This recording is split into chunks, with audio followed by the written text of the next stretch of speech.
नमस्कार दोस्तों, जय हिंद, वंदे मातरम। आज का जो सिलेबस रहेगा दोस्तों, मानव निर्मित संसाधन एवं उन पर पड़ने वाले प्रभाव का जो आपके सिलेबस है वह कंसेप्ट क्लियर करेंगे। सभी मेरे प्यारे मित्रों का वेलकम, अभिनंदन है। पावर्ड बाय शिक्षा ही प्रकाश है।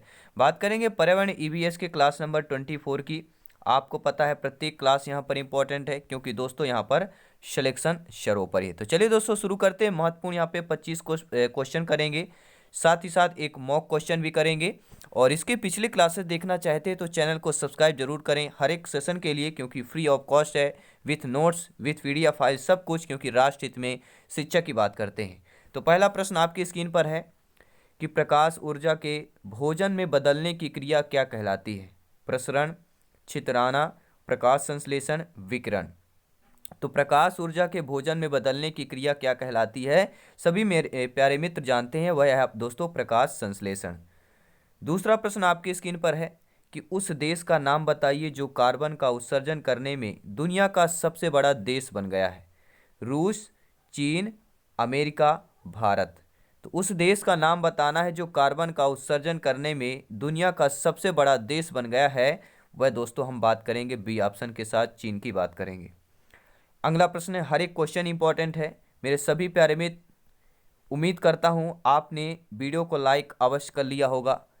बहुत बहुत धन्यवाद दोस्तों। अगला प्रश्न है, विश्व का अधिकतम समाचार पत्र कागज कहाँ से प्राप्त होता है? पर्णपाती वन, वर्षा वन, मैग्रो वन, मानसून वन। नीचे कमेंट बॉक्स में फीडबैक करके बताना है। विश्व का अधिकतम समाचार पत्र कागज कहाँ से प्राप्त होता है? तो मेरे प्यारे मित्र वह आपका पर्णपाती वन की बात करेंगे। पहला ऑप्शन सही हो जाएगा। बहुत बहुत धन्यवाद। भारतीय वनस्पति सर्वेक्षण यानी कि बीएसआई का मुख्यालय कहाँ स्थित है? मुंबई, पुणे, हैदराबाद, कोलकाता। सभी लोग नीचे कमेंट करेंगे, फीडबैक करेंगे। आपको बताया हर एक क्वेश्चन दोस्तों यहाँ पे इंपॉर्टेंट होता है, सिलेक्शन यहाँ पे सर्वोपरि है। तो राइट ऑप्शन क्या आ चुका है कमेंट बॉक्स में रीड कर पा रहा हूँ। प्रत्येक कैंडिडेट को, प्रत्येक भाई बहन, हर एक बंधु जिसका सपना है शिक्षक बनना, सभी लोग कमेंट करेंगे, फीडबैक करेंगे। 25 में से आपका कितना स्कोर है? एक मॉक क्वेश्चन रहेगा, उसका आंसर आपको कमेंट बॉक्स में जवाब देना है, आंसर देना है। तो भारतीय वनस्पति सर्वेक्षण यानी कि बीएसआई का मुख्यालय दोस्तों कहाँ पर है? तो राइट ऑप्शन आपका हो जाएगा कोलकाता की बात करेंगे। भारतीय वनस्पति सर्वेक्षण का मुख्यालय कोलकाता में है। और भारतीय वनस्पति सर्वेक्षण यानी कि botanical survey of India BSI Bharat सरकार के वन एवं पर्यावरण मंत्रालय के अधीन एक वनस्पति वैज्ञानिक संस्थान है। इसकी स्थापना 1887 अंग्रेजी राज के समय में हुई थी, जिसका उद्देश्य ब्रिटिश साम्राज्य के पादप संसाधनों का सर्वेक्षण करना था। अगला प्रश्न देखेंगे, ओजोन परत के क्षरण में क्लोरोफ्लोरोकार्बन का मुख्य स्रोत क्या होता है? वृक्ष, रेफ्रिजरेटर, दूषित जल, कैरोसिन। तो ओजोन परत के क्षरण में क्लोरोफ्लोरो यानी सीएफसी का जो मुख्य स्रोत होता है वह होता है रेफ्रिजरेटर। बी ऑप्शन दोस्तों सही हो जाएगा। अगला प्रश्न है, गृह मानक किससे संबंधित है? पर्यावरण मानक, जल मानक, आर्किटेक्चर मानक, या इनमें से कोई नहीं। सभी मेरे प्यारे मित्र फीडबैक करेंगे, कमेंट करेंगे। गृह मानक किससे संबंधित है? तो सभी लोग जानते हैं यह दोस्तों पर्यावरण मानक से संबंधित है। अगर प्रश्न में आ जाए तो आपको जवाब देना है, आंसर देना है, सही देना है, क्योंकि सिलेक्शन सर्वोपरि है। क्लार्क वी केविन पुरस्कार किससे संबंधित है? तो जो क्लार्क वी केविन पुरस्कार है वह किससे संबंधित है? आपके पर्यावरण संरक्षण से, जल संरक्षण से, वन्य जीव सुरक्षा से, या खेल से। तो क्लार्क बी केविन पुरस्कार दोस्तों किससे संबंधित है? तो आई थिंक जानना चाहिए वन्य जीव, बिल्कुल वन्य जीव सुरक्षा से संबंधित है। और अगला प्रश्न देख लेते हैं, क्या दिया गया स्क्रीन पर है। हर एक क्वेश्चन दोस्तों इंपॉर्टेंट है, यहाँ पे हर एक सेशन इंपॉर्टेंट है। और प्ले लिस्ट में जाइए, चेक कीजिए, हर एक क्लास आपको फ्री ऑफ कॉस्ट मिलेगी। ठीक है, फ्री में नोट्स मिलेंगे, क्योंकि दोस्तों राष्ट्र हित में शिक्षा की बात की जाती है, शिक्षक भर्ती में सिलेक्शन की बात आती है, और आपके सिलेबस के अकॉर्डिंग क्वेश्चन के कंसेप्ट की बात की जाती है। भारत का सबसे पुराना एनजीओ आधारित संरक्षण अनुसंधान, भारत का सबसे पुराना एनजीओ आधारित संरक्षण अनुसंधान कौन है आपका? विज्ञान एवं पर्यावरण यानी कि सीएससी की बात करेंगे, केंद्र नई दिल्ली में है। या पक्षी विज्ञान और प्राकृतिक इतिहास की बात करेंगे, आपके शय कोयम्बटूर सलीम अली केंद्र होगा। या हम बात करेंगे बॉम्बे नेचुरल हिस्ट्री सोसाइटी या BNHS मुंबई की बात करेंगे। या हम दोस्तों बात करेंगे भारतीय वनस्पति सर्वेक्षण BSI की बात करेंगे। तो भारत का सबसे पुराना NGO आधारित संरक्षण अनुसंधान कहाँ पर है दोस्तों? सभी लोग कमेंट करेंगे, फीडबैक करेंगे। तो भारत का सबसे पुराना NGO आधारित संरक्षण अनुसंधान कौन सा हो जाएगा? तो राइट ऑप्शन हो जाएगा बॉम्बे नेचुरल की बात करेंगे। Bombay natural history society BNHS जो है आपका मुंबई की बात करेंगे। अगला प्रश्न आपकी स्क्रीन पर है, बात कर रहे हैं कावेरी जल की बात करेंगे। जी हाँ दोस्तों, कावेरी जल का बंटवारा किन राज्यों के बीच के विवाद पर हुआ था? कर्नाटक आंध्र प्रदेश, तमिलनाडु आंध्र प्रदेश, तमिलनाडु कर्नाटक या कर्नाटक महाराष्ट्र। तो कावेरी जल का बंटवारा किन राज्यों के बीच हुआ था? सभी लोग कमेंट करेंगे, फीडबैक करेंगे, अपना अपना आंसर, अपना अपना फीडबैक, अपना अपना जवाब कमेंट बॉक्स में आंसर देंगे। कावेरी जल का बंटवारा किन दो राज्यों के बीच के विवाद हुआ था? तो आपका तमिलनाडु और आपका कर्नाटक हो जाएगा। अब देखते हैं दोस्तों अगला प्रश्न क्या दिया गया है। वर्तमान में पृथ्वी के स्थल भाग पर वनों का फैलाव कितना हो चुका है? अगर हम वर्तमान प्रेजेंट टाइम की बात करें कि पृथ्वी के स्थल भाग पर, जो पृथ्वी का स्थल भाग है, ठीक है, आपको पता ये पृथ्वी है और पृथ्वी में आपको एक चीज़ तो पता होगा कि 1/3 में आपका जल है, यानी पूरा यहाँ पे तो जल भरा हुआ है 1/3 में, और एक हिस्से में आपका क्या है? स्थल है। यानी कि पृथ्वी के स्थल भाग पर वनों का फैलाव कितना हो चुका है? तो 30% हो चुका है। 30% की बात करेंगे, आपका ऑप्शन नंबर सी यहाँ पर सही हो जाएगा। अब देखते हैं दोस्तों अगला प्रश्न, अधिक वर्षा होने वाली प्राकृतिक आपदा को क्या कहते हैं? सूखा, बाढ़, अपरदन, अपक्षय। तो अधिक वर्षा से होने वाली प्राकृतिक आपदा क्या कहते हैं? मान लीजिए जब जून जुलाई की बात करते हैं, जब बारिश होती है जुलाई पर, जब अधिक वर्षा होती है तो उस पर जो आपदा आती है उसे क्या कहते हैं? देखिए, अपरदन उसे कहते हैं मिट्टी के कटाव को, अपक्षय हो गया, और सभी लोग जानते हैं बाढ़ की बात करेंगे। जब पानी नहीं गिरता है तो उसे सूखा कहते हैं, वह प्राकृतिक आपदा है, और जब पानी ज़्यादा हो, अधिक वर्षा हो, वह प्राकृतिक आपदा बाढ़ कहलाती है। अब देखते हैं दोस्तों अगला प्रश्न, फूलों की घाटी भारत के कौन से राज्य में स्थित है? मध्य प्रदेश, उत्तर प्रदेश, राजस्थान, उत्तराखंड। सभी बात करेंगे, कमेंट बॉक्स में आंसर देंगे फटाफट। जवाब आ चुका है, आंसर आ चुका है। फूलों की घाटी भारत के दौरान से राज्य में स्थित है। कौन से राज्य में स्थित है दोस्तों? राइट ऑप्शन हो जाएगा यहाँ पर आपका उत्तराखंड हो जाएगा, डी ऑप्शन सही हो जाएगा। भारत का एक राष्ट्रीय उद्यान है उत्तराखंड में है, जिसे हम फूलों की घाटी कहते हैं, जो उत्तराखंड राज्य के गढ़वाल क्षेत्र के हिमालयी क्षेत्र में चमोली जिले में स्थित है। फूलों की घाटी राष्ट्रीय उद्यान यानी कि valley of flowers national park, जिसे आमतौर पर सिर्फ फूलों की घाटी भी कहा जाता है। तो एक बार घूमने अवश्य जाइएगा, बहुत ही नेचर वहाँ का है, बहुत ही कल्चर अच्छा लगता है। निम्न में से वनीकरण किसकी प्रक्रिया है? दोस्तों अगर हो सकेगा तो मैं ज़रूर वहाँ जाऊँगा, और वहाँ का वीडियो आपको जायसवाल सर फैन क्लब में मिलेगा। अगर आपने जायसवाल सर फैन क्लब को चैनल को ज्वाइन नहीं किया है तो ज़रूर ज्वाइन करें। वहाँ हम रिलेटेड आपको वीडियोज मिलती रहेगी, लाइफ रिलेटेड, ठीक है, जो भी नई सारी चीज़ें होती हैं वो आपको वहाँ पर मिलता रहेगा। और साथ ही साथ इंस्टाग्राम में दोस्तों ज़रूर फॉलो करें जायसवाल सर या जायसवाल कोचिंग सेंटर को। बात करें, लिंक आपको डिस्क्रिप्शन में मिल जाएगा। बात करेंगे वनीकरण किसकी प्रक्रिया है? वनों की कटाई, वृक्षों की कटाई, वन संसाधनों का संग्रहण या अधिक वृक्षारोपण। तो दोस्तों वनीकरण किसकी प्रक्रिया होती है? वनीकरण जो प्रक्रिया होती है वह होता है अधिक वृक्षारोपण। जहां पर अधिक वृक्षारोपण होता है उसी को वनीकरण कहते हैं। ठीक है दोस्तों, अधिक वृक्षारोपण हो जाएगा उसे ही वनीकरण कहा जाता है। निम्नलिखित तत्वों में से कौन सा स्थल मंडल में सबसे बड़ा घटक है? Silicon, oxygen, carbon dioxide, aluminium. अब देखिए इसमें बहुत सारे कंफ्यूजन है, बहुत सारे बुक पे अलग अलग आंसर दिया हुआ है, किसी में ऑक्सीजन, किसी में कार्बन डाइऑक्साइड, किसी में सिलिकॉन। ठीक है, तो राइट ऑप्शन क्या होगा? क्वेश्चन देखिए स्थल मंडल की बात कर रहा है। अगर यहाँ पे पूछा जाता कि वायुमंडल में सबसे बड़ा घटक है तो आपका सभी लोग जानते हैं CO2 की बात करेंगे। वायुमंडल का सबसे बड़ा घटक CO2 होगा या ऑक्सीजन होगा? सभी लोग बताएंगे। यहाँ पर ऑक्सीजन होगा, क्योंकि आपको पता है ऑक्सीजन कितने प्रतिशत है? सभी लोग कमेंट करेंगे, ऑक्सीजन कितने प्रतिशत है? 21% है। नाइट्रोजन आपका 70% है और कार्बन डाइऑक्साइड 0 पॉइंट कुछ ऐसे 03% है। तो स्थल मंडल में सबसे बड़ा घटक आपका सिलिकॉन आएगा और वायुमंडल में क्या हो जाएगा, ऑक्सीजन हो जाएगा। ऑप्शन अकॉर्डिंग टू ऑप्शन, अगर नाइट्रोजन नहीं है तो, अगर नाइट्रोजन होगा तो वायुमंडल में नाइट्रोजन होगा। तो पहले ये देखना ऑप्शन क्या है और पूछा जा क्या रहा है। तो स्थल मंडल में क्या होगा, सिलिकॉन हो जाएगा। अब देखते हैं अगला प्रश्न। परम्बिकुलम वन्यजीव अभयारण्य किस प्रदेश में है? क्या पूछा गया है, परम्बिकुलम वन्यजीव अभयारण्य केरल, तमिलनाडु, आंध्र प्रदेश, कर्नाटक। फटाफट नीचे कमेंट बॉक्स में फीडबैक करेंगे और आंसर मैं देख पा रहा हूँ आप लोगों का क्या क्या आंसर आ रहा है कमेंट बॉक्स में। तो परम्बिकुलम वन्यजीव अभयारण्य किस प्रदेश पर है? तो राइट ऑप्शन हो जाएगा, वह हम केरल की बात करेंगे। केरल प्रदेश पर आपका परम्बिकुलम वन्यजीव अभयारण्य। भाषा से ही पता चल जाता है किस इलाके का है हमारे राज्य में, ठीक है, किस इलाके से लिया गया है और किस क्षेत्र का है। निम्नलिखित क्षेत्रों में पानी कहाँ पर गैस, तरल और ठोस के रूप में उपलब्ध है? जीवमंडल में, स्थल मंडल में, ओजोनोस्फीयर में या हाइड्रोस्फीयर में?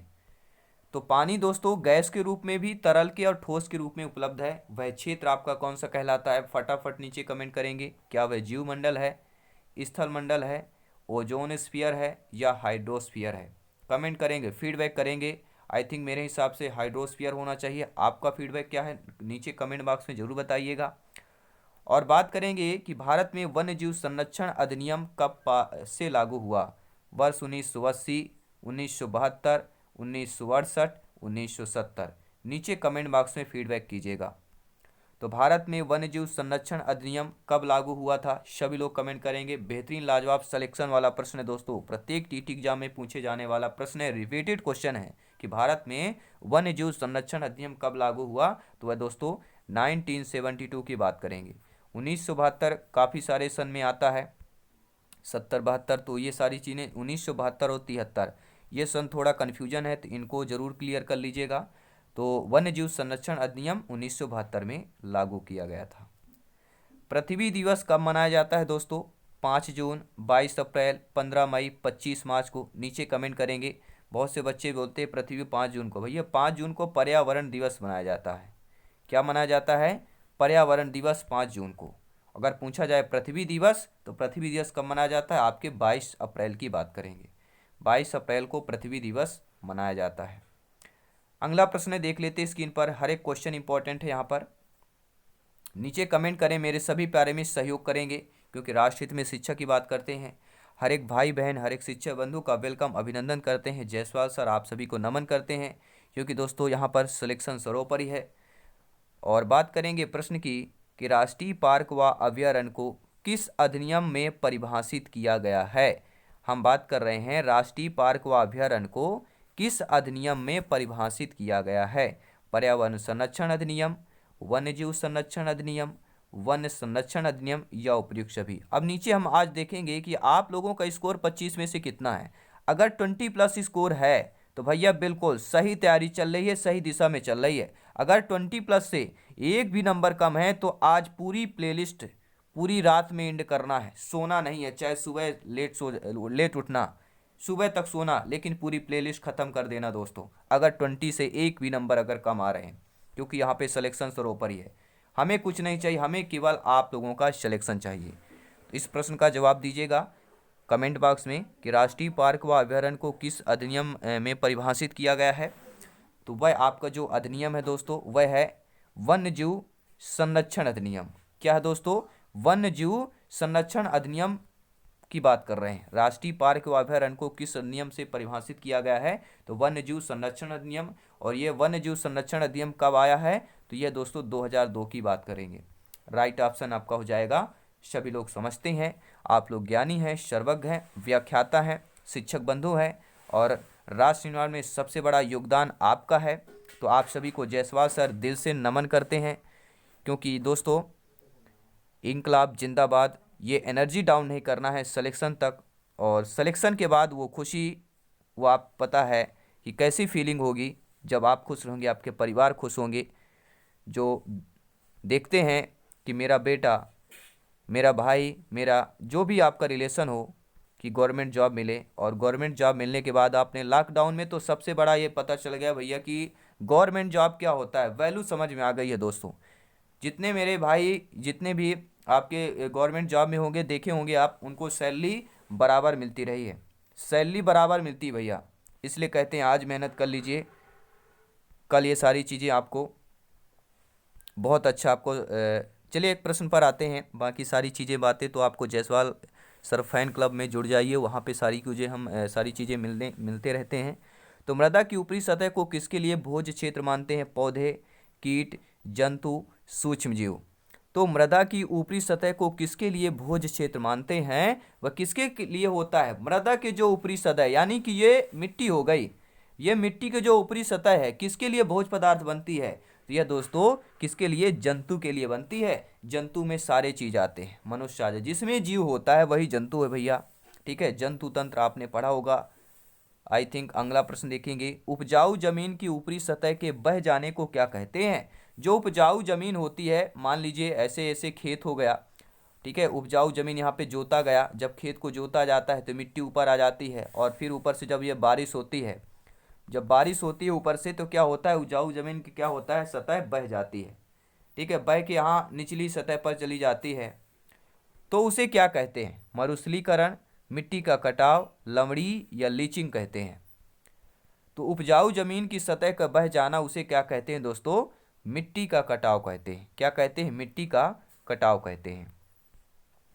वायुमंडल में दैनिक मौसम परिवर्तन निम्नलिखित में से किसके कारण होते हैं? आप लोग देखते होंगे कि वायुमंडल में जो दैनिक मौसम परिवर्तन होता है वह किसके कारण होते हैं? क्षोभ मंडल, मध्य मंडल, आयन मंडल, समताप मंडल। दोस्तों ये प्राइमरी लेवल की हम बात कर रहे हैं, और आपको पता है प्राइमरी लेवल में इसी टाइप के क्वेश्चन पूछे जाएंगे। तो वायुमंडल में दैनिक मौसम परिवर्तन किसके कारण होते हैं? तो सभी लोग जानते हैं, सबसे निचली परत जो हमारी क्षोभ मंडल होती है। वायुमंडल में दैनिक मौसम परिवर्तन क्षोभ मंडल के कारण होते हैं। आपका पहला ऑप्शन सही हो जाएगा। आई थिंक आप लोग अच्छे तरीके से समझ पा रहे होंगे, और 25 क्वेश्चन करेंगे, इसके बाद एक मॉक क्वेश्चन भी रहेगा। वह नदी कौन सी है जिसका प्रयोग भारत में अंतर्देशीय जलमार्ग के रूप में किया जाता है? गंगा, जमुना, कावेरी, लोनी। तो वह नदी कौन सी है जिसका प्रयोग भारत में अंतर्देशीय जलमार्ग के रूप में किया जाता है? तो वह आपकी नदी कौन सी है? वह दोस्तों हमारी गंगा कहलाती है। गंगा नदी है जिसका प्रयोग भारत में अंतर्देशीय जलमार्ग के रूप में किया जाता है। अगला प्रश्न है, दक्षिण अमेरिका महाद्वीप का सर्वोच्च पर्वत शिखर कौन सा है? माउंट कैकिनले, माउंट एल्बुरज, माउंट एकांकुआ या माउंट कोएस्को। दोस्तों ये व्यापम में बहुत ज़्यादा क्वेश्चन पूछा जाता है, इसलिए हमने यहाँ पर रिपीट लिया है। दक्षिण अमेरिका महाद्वीप का सर्वोच्च पर्वत शिखर कौन सा है? तो वह आपका दोस्तों है, क्या कहला जाएगा? माउंट एकांकागुआ।